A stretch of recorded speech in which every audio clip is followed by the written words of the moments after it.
नमस्ते दोस्तों, मैं हूं प्रदीप कुमार। आप देख रहे हैं डिजिटल मार्केट। वीडियो शुरू करने से पहले बता दूं, ये वीडियो एक एजुकेशनल पर्पस के लिए है। अगर आप स्टॉक मार्केट में कोई भी फाइनेंशियल इन्वेस्टमेंट करते हो तो अपने फाइनेंशियल एडवाइजर से सलाह जरूर लें या फिर अपनी सोच समझ के साथ ही स्टॉक मार्केट में इन्वेस्टमेंट करें। अगर आपको स्टॉक मार्केट में कोई भी फाइनेंशियल लॉस होता है तो उसके लिए ये वीडियो रिस्पॉन्सिबल नहीं रहेगी। तो चलो दोस्तों, वीडियो शुरू करते हैं। दोस्तों, आज हम बात करने वाले हैं KNR कंस्ट्रक्शन स्टॉक के रिटर्न के बारे में। देखा जाए तो ये स्टॉक कंस्ट्रक्शन सेक्टर से बिलोंग करता है। देखो, स्टॉक मार्केट में किसी भी स्टॉक में इन्वेस्टमेंट करने से पहले करीब हमें 3 बातें हमेशा ध्यान में रखनी चाहिए। सबसे पहली और इम्पोर्टेंट बात कि जिस स्टॉक में आप इन्वेस्टमेंट करने की सोच रहे हो, आखिर उस स्टॉक ने पिछले 5 सालों में अपने इन्वेस्टर्स को क्या रिटर्न दिए हैं और कितनी ज़्यादा वहाँ पे हमें गिरावट देखने को मिलती है। दूसरी सबसे इंपॉर्टेंट बात कि जिस स्टॉक में आप इन्वेस्टमेंट करने की सोच रहे हो, आखिर क्या वो स्टॉक शॉर्ट टर्म में ज़्यादा प्रॉफिटेबल है या फिर वो स्टॉक लॉन्ग टर्म में ज़्यादा प्रॉफिटेबल है। और तीसरी सबसे इंपॉर्टेंट बात कि जिस स्टॉक में आप इन्वेस्टमेंट करने की सोच रहे हो, आखिर वहाँ पे शॉर्ट टर्म और लॉन्ग टर्म में आखिर कितने कितने टाइम ड्यूरेशन की होल्डिंग करने पे आखिर हमें उस स्टॉक से कितना रिटर्न या फिर लॉस देखने को मिलने वाला है। और यही तीनों बातें आज हम इस वीडियो में डिस्कस करने वाले हैं KNR कंस्ट्रक्शन स्टॉक को लेके। अगर आपने स्टॉक में कोई भी इन्वेस्टमेंट कर रखा है या फिर आप स्टॉक में कोई भी इन्वेस्टमेंट करने की सोच रहे हो तो ये वीडियो आपके लिए काफ़ी ज़्यादा इंपॉर्टेंट होने वाली है, क्योंकि इस वीडियो में मैं आपको बताऊंगा KNR कंस्ट्रक्शन स्टॉक के पिछले 5 साल के रिटर्न के बारे में, जहां पे एक पैटर्न आपके साथ शेयर करने की कोशिश करूंगा कि ये स्टॉक शॉर्ट टर्म में ज़्यादा प्रॉफिटेबल है या फिर ये स्टॉक लॉन्ग टर्म में ज़्यादा प्रॉफिटेबल है, या फिर ऐसे कौन कौन से टाइम ड्यूरेशन हमें देखने को मिल सकते हैं जहां पे स्टॉक में एक अच्छी खासी गिरावट और लॉस हमें देखने को मिल सकता है, या फिर ऐसे कौन कौन से टाइम ड्यूरेशन हमें देखने को मिलेंगे जहां पे स्टॉक में भर भर के रिटर्न देखने को मिल सकता है। मैक्सिमम स्टॉक में कितनी ज़्यादा गिरावट हमें देखने को मिलेगी और मैक्सिमम कितना ज़्यादा रिटर्न हमें स्टॉक से देखने को मिल सकता है। साथ में यहाँ पे हम चर्चा करेंगे स्टॉक के होल्डिंग पैटर्न को लेके। यहाँ पे कुछ बारीकियां मैं आपको समझाने की कोशिश करूंगा होल्डिंग पैटर्न को लेके। साथ में एक निष्कर्ष तक पहुंचने की कोशिश करेंगे कि भाई क्या स्टॉक में हमें ट्रेड लेना चाहिए या नहीं लेना चाहिए। आपके काफी ज्यादा सवालों के जवाब इस वीडियो में छुपे हुए हैं। वीडियो को पूरा जरूर देखिएगा। आई होप कि यहाँ से आपको काफी ज्यादा वैल्यूएबल इंफॉर्मेशन देखने और सुनने को मिलने वाली है। तो दोस्तों, वीडियो शुरू करते हैं। दोस्तों, अगर बात करें KNR कंस्ट्रक्शन स्टॉक के पिछले 5 साल के रिटर्न के बारे में, तो देखते हैं स्टॉक ने पिछले 5 सालों में शॉर्ट टर्म और लॉन्ग टर्म में आखिर अपने इन्वेस्टर्स को कितना रिटर्न दिया और कितनी ज़्यादा यहाँ पे हमें गिरावट देखने को मिलती है। अगर बात करें स्टॉक के शॉर्ट टर्म के बारे में, तो यहाँ पे 1 वीक की होल्डिंग में स्टॉक में करीब 3.5% से ज़्यादा की गिरावट दर्ज हुई। और अगर स्टॉक में 1 मंथ की होल्डिंग की बात करें तो 1 महीने में स्टॉक ने 7% से ज़्यादा की गिरावट दर्ज की है। और अगर स्टॉक में 3 महीने की होल्डिंग की बात करें तो 3 महीने में स्टॉक ने 0.36% की एक माइनस गिरावट और लॉस यहाँ पे देखने को मिला। और अगर स्टॉक में 6 महीने की होल्डिंग की बात करें तो 6 महीने में स्टॉक ने करीब 10% से ज़्यादा की गिरावट यहाँ पे दर्ज की है।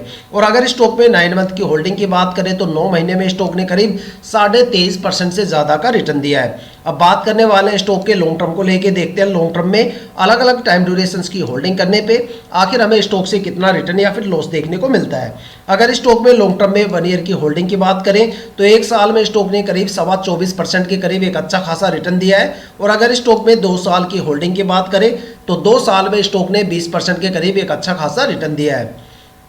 और अगर स्टॉक में 3 साल की होल्डिंग की बात करें तो 3 साल में स्टॉक ने 2.5% से ज़्यादा का एक अच्छा खासा रिटर्न अपने इन्वेस्टर्स को दिया है। और अगर स्टॉक में 4 साल की होल्डिंग की बात करें तो 4 साल में स्टॉक ने 81% से ज़्यादा का अच्छा खासा रिटर्न दिया है। और अगर स्टॉक में 5 साल की होल्डिंग की बात करें तो 5 साल में स्टॉक ने अपने इन्वेस्टर्स का पैसा करीब डबल से ज़्यादा करके दिया है। देखा जाए तो 5 साल में स्टॉक ने 119% से ज़्यादा का रिटर्न दिया है। अगर एक कंक्लूजन निकाल के देखा जाए तो ये स्टॉक शॉर्ट टर्म में एवरेज प्रॉफिटेबल है। और अगर बात करें लॉन्ग टर्म की तो लॉन्ग टर्म में ये स्टॉक काफ़ी ज़्यादा प्रॉफिटेबल है। अगर शॉर्ट टर्म के सबसे बेस्ट टाइम ड्यूरेशन की बात करें तो यहाँ पे 9 मंथ का टाइम ड्यूरेशन रहा, जहाँ पे स्टॉक ने करीब 23.5% से ज़्यादा का रिटर्न गेन किया।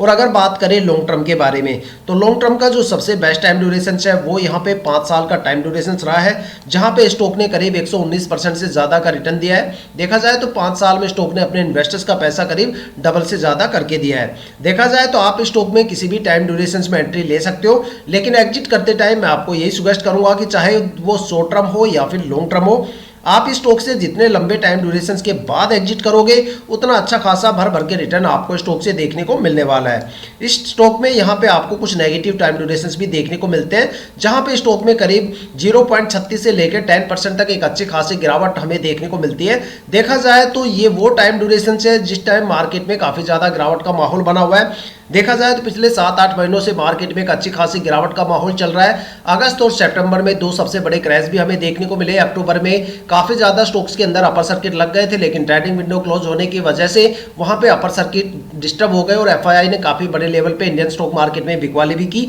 तो ये वही टाइम ड्यूरेशन है जहां पे स्टॉक में एक अच्छी खासी गिरावट हमें देखने को मिलती है। लेकिन अगर देखा जाए तो पिछले 6-7 महीनों में काफ़ी ज़्यादा क्रैश हमें देखने को मिला है और काफ़ी बड़े लेवल पे इंडियन स्टॉक मार्केट में गिरावट भी देखने को मिली। देखा जाए तो सेंसेक्स 85,500 से लुढ़क के 76,500 के करीब आके खड़ा हो गया और ऐसे माहौल में काफ़ी ज़्यादा स्टॉक ऐसे हैं जिनमें से प्रमोटर पूरी तरह से गायब हो चुके हैं और काफ़ी ज़्यादा स्टॉक ऐसे हैं जो लगातार अभी भी गिरावट से जूझ रहे हैं। ऐसे माहौल में अगर ये स्टॉक 10% यहाँ पे जो मैक्सिमम हमें गिरावट देखने को मिलती है और ये मैक्सिमम 6 महीने की गिरावट वो टाइम ड्यूरेशन हो सकता है अगस्त और सितंबर का, जब वहां पे इंडियन स्टॉक मार्केट में दो सबसे बड़े क्रैश आए थे। उस टाइम स्टॉक में मैक्सिमम जो गिरावट थी वो 10% के करीब यहां पे नोटिस की गई। और अगर मान लो पिछले एक महीने की अगर गिरावट की बात करें, जो सेंसेक्स सबसे डाउन वैल्यू के ऊपर आके यहाँ पे खड़ा हो गया है 85,000 से 76,500 पे आ गया है, तो यहाँ पे 7% के आसपास एक गिरावट हमें देखने को मिली। देखा जाए तो इतनी काफी ज्यादा स्टॉक ऐसे हैं जहां पे इतनी गिरावट आपको डेली पर डे के हिसाब से देखने को मिल रही है। लेकिन अगर देखा जाए तो इतनी गिरावट के माहौल में 7% की गिरावट कोई ज्यादा गिरावट तो है नहीं। ये एक माइनर सा यहाँ पे स्टॉक में फ्लक्चुएशन हमें देखने को मिल रहा है, लेकिन मार्केट की गिरावट की अगर देखी जाए तो वो गिरावट काफी ज्यादा है। अगर मार्केट की गिरावट को स्टॉक के साथ कंपेयर करके देखा जाए तो ये गिरावट कुछ भी नहीं है। देखा जाए तो स्टॉक में आपको हर एक टाइम ड्यूरेशन पे एक अच्छा खासा रिटर्न आपको देखने को मिलता है। मैक्सिमम रिटर्न अगर स्टॉक की देखा जाए तो यहाँ पे 119% के करीब है, जो पिछले 5 साल में स्टॉक ने अपने इन्वेस्टर्स को दिया। देखा जाए तो यहाँ पे इन्वेस्टर्स का पैसा 5 साल में डबल से ज्यादा हो गया। अगर देखा जाए तो ये स्टॉक का पिछले 5 साल का रिटर्न है, जो आप किसी भी ब्रोकरेज एप्लीकेशन पे भी चेक कर सकते हो या किसी भी फाइनेंशियल वेबसाइट पे चेक कर सकते हो। लेकिन क्या हमें स्टॉक में ट्रेड लेना चाहिए या नहीं लेना चाहिए, वो हम स्टॉक के पिछले 5 साल के रिटर्न के बेस पे ये डिसीजन नहीं बना पाएंगे, क्योंकि पिछले 5 साल के रिटर्न से हमें एक पैटर्न देखने को मिलता है कि भाई स्टॉक में कहां से एक पॉजिटिव मोमेंटम स्टार्ट होने का एक अनुमान यहाँ पे लग सकता है और मैक्सिमम स्टॉक में कितना ज्यादा रिटर्न हमें देखने को मिल सकता है, कितने लंबे टाइम ड्यूरेशन में ये स्टॉक कितना कितना रिटर्न यहाँ पे दे सकता है, एक पैटर्न हमें देखने को मिल गया। लेकिन किसी भी स्टॉक में इन्वेस्टमेंट करने से पहले उस स्टॉक का होल्डिंग पैटर्न देखना काफी ज्यादा जरूरी होता है। अगर मान लो आप किसी भी स्टॉक के पिछले 5 साल के रिटर्न जान लेते हो और उस स्टॉक का होल्डिंग पैटर्न जान लेते हो, तो समझ लो आपने उस स्टॉक के बारे में 60 से लेकर 80% तक जो डीप फंडामेंटल एनालिसिस है वो मात्र चंद मिनट की वीडियो में कर डाली। तो देखते हैं होल्डिंग पैटर्न कैसा होना चाहिए किसी भी स्टॉक के बारे में। मैं यहाँ पे कुछ बारीकियां आपको बताना चाहता हूँ। देखो, किसी भी स्टॉक में इन्वेस्टमेंट करने से पहले वहां पे प्रमोटर की होल्डिंग 50% या उससे ज्यादा होनी चाहिए। अगर किसी भी स्टॉक के अंदर प्रमोटर की होल्डिंग 50% से कम हो जाती है तो समझ लो वहां पे प्रमोटर जल्दी से अपनी होल्डिंग को कम करने की कोशिश करेंगे, जिससे आने वाले टाइम में स्टॉक के अंदर स्ट्रेस लेवल काफी ज्यादा हाई देखने को मिलेगा और स्टॉक के रिटर्न काफी ज्यादा कम देखने को मिलेंगे। लेकिन अगर किसी भी स्टॉक के अंदर प्रमोटर की होल्डिंग 70, 80, 90% या इससे ज्यादा हो जाती है तो वो स्टॉक या तो मल्टीबैगर बन जाता है या फिर वो स्टॉक लंबे टाइम तक एक अच्छा खासा रिटर्न देता है, क्योंकि दो ही ऐसे इन्वेस्टर्स की कैटेगरी होती है जो कंपनी के साथ लंबे टाइम तक रुकते हैं, एक प्रमोटर और दूसरा डीआईआई, जो कंपनी के साथ लंबे टाइम तक रुकते हैं और अपने होल्डिंग को धीरे धीरे करके रिलीज करते हैं। लेकिन दो ऐसे इन्वेस्टर्स की कैटेगरी भी होती है इंडियन स्टॉक मार्केट में जो सबसे ज्यादा पैनिक इन्वेस्टर्स के नाम से जाने जाते हैं। अगर आपको लगता है कि पब्लिक इन्वेस्टर्स ज्यादा पैनिक इन्वेस्टर्स की कैटेगरी में आता है तो फिर आपको अपनी एनालिसिस स्किल को थोड़ा सा इंप्रूव करना पड़ेगा, क्योंकि जो सबसे ज्यादा पैनिक इन्वेस्टर्स की कैटेगरी में आता है वो एफआईआई होता है। एफआईआई का मतलब होता है फॉरेन इंस्टीट्यूशनल इन्वेस्टर्स, वो इन्वेस्टर्स जो फॉरेन मार्केट में भी इन्वेस्टमेंट करते हैं। जब उनको पता चलता है कि ग्लोबल मार्केट में गिरावट होने वाली है तो वो यहाँ पे सबसे पहले बिकवाली करते हुए नजर आते हैं। जब वो बिकवाली करके निकल जाते हैं तब पब्लिक इन्वेस्टर्स को समझ में आता है कि मार्केट में एक बड़ी गिरावट जन्म लेने वाली है। इसलिए हमेशा कहा जाता है कि जिस स्टॉक में एफआईआई की होल्डिंग ज्यादा होती है वहां पे या तो आपको बड़े लेवल पे फ्लक्चुएशन देखने को मिलता है या फिर वहां पे गिरावट के टाइम आपको एक अच्छी खासी गिरावट भी देखने को मिल सकती है। इसलिए हमेशा कहा जाता है कि भाई एफआईआई हमेशा 2 कदम आगे चलती है पब्लिक इन्वेस्टर से। इसलिए किसी भी स्टॉक में इन्वेस्टमेंट करने से पहले वहां पे प्रमोटर की होल्डिंग 50% या उससे ज्यादा होनी चाहिए और एफआईआई की होल्डिंग जितनी कम रहेगी उस स्टॉक से आप आने वाले टाइम में एक अच्छा खासा रिटर्न गेन कर सकते हो। तो दोस्तों देखते हैं स्टॉक के होल्डिंग पैटर्न के पिटारे से आखिर क्या निकल के आता है। अगर स्टॉक के होल्डिंग पैटर्न को अगर देखा जाए और यहाँ पे प्रमोटर की होल्डिंग की बात की जाए तो यहाँ पे प्रमोटर की होल्डिंग 48.81% है, जो पिछले साल 51.09% थी। देखा जाए तो इस साल प्रमोटर्स ने अपने होल्डिंग को काफ़ी ज़्यादा रिलीज किया है और आने वाले टाइम में हो सकता है ये और भी ज़्यादा रिलीज हो सकता है। तो सबसे पहला नेगेटिव पॉइंट यहाँ पे हमारा ये कि सबसे पहला पॉइंट हमारा ये क्लियर हो जाता है कि भाई प्रमोटर की होल्डिंग यहाँ पे 50% से काफ़ी कम है और यहाँ पे होल्डिंग में लगातार गिरावट हमें देखने को भी मिली है पिछले साल के कंपैरिजन में। अगर यहाँ पे DII की होल्डिंग की बात करें तो पिछले साल 32.12% थी, जो इस साल घट के 30.47% हो गई। तो देखा जाए तो जो दोनों ट्रस्टवर्दी इन्वेस्टर्स हैं वो लगातार अपने होल्डिंग को कम करते हुए नजर आ रहे हैं। अब बात करते हैं कि भाई स्टॉक के जो सबसे ज्यादा पैनिक इन्वेस्टर्स की कैटेगरी होती है वो देखा जाए तो प्रमोटर और DII लगातार अपने होल्डिंग में गिरावट करते हुए नजर आए। अब जो सबसे ज्यादा पैनिक इन्वेस्टर्स होते हैं उनकी कैटेगरी देखते हैं। यहाँ पे जो FII की होल्डिंग है पिछले साल 0% थी। देखो यहाँ पे आपको एक पॉइंट और क्लियर हो जाता है कि भाई FII कितना ज्यादा फ्लक्चुएशन देती है। कभी इनकी होल्डिंग बिल्कुल 0% हो जाती है तो जीरो से कभी अपनी होल्डिंग को काफी ज्यादा बढ़ा देते हैं। आप कोई भी 10-15 स्टॉक लेना उसमें देखना कई स्टॉक ऐसे मिलेंगे जहां पे पिछले साल FII की होल्डिंग बिल्कुल 0% होती है और अचानक अगले साल वहां पे होल्डिंग 20-22% बढ़ जाती है। और कई स्टॉक ऐसे मिलेंगे जहां पे पिछले साल 15-20-22% के करीब होल्डिंग आपको देखने को मिलेगी और अगले साल तक आते आते वो होल्डिंग या तो 0% हो जाती है, 5-7% वहां पे बच जाती है।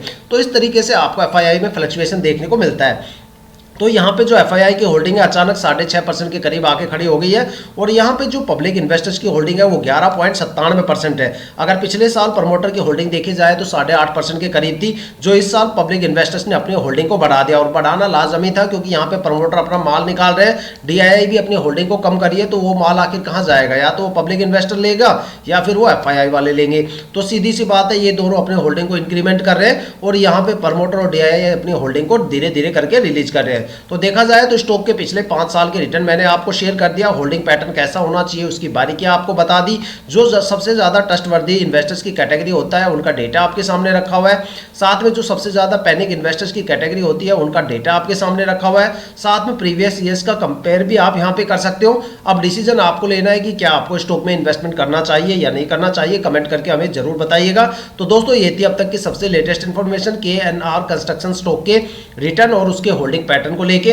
अगर आपके माइंड में कोई भी ऐसा स्टॉक है जिसमें आप इन्वेस्टमेंट करने की सोच रहे हो या फिर आपने उस स्टॉक में इन्वेस्टमेंट कर दिया है और आपको स्टॉक के रिटर्न के बारे में बिल्कुल नहीं पता, तो आप हमें कमेंट करके अपने स्टॉक का नाम बताइए। हम आने वाली वीडियो में आपके स्टॉक को जरूर कवर करेंगे। अगर आप इस वीडियो या चैनल पर नए हो तो चैनल को सब्सक्राइब जरूर कीजिएगा ताकि हम जितने भी डीपली एनालिसिस करके आप लोगों के लिए वीडियो लेके आते हैं उसकी नोटिफिकेशन आप तक सबसे पहले पहुंचे, ताकि आप स्टॉक मार्केट के हर पहलू से रूबरू रहे, अपने आप को अपडेट और अपग्रेड करते रहे। इसी के साथ ये वीडियो समाप्त करते हैं, मिलते हैं नेक्स्ट वीडियो के साथ।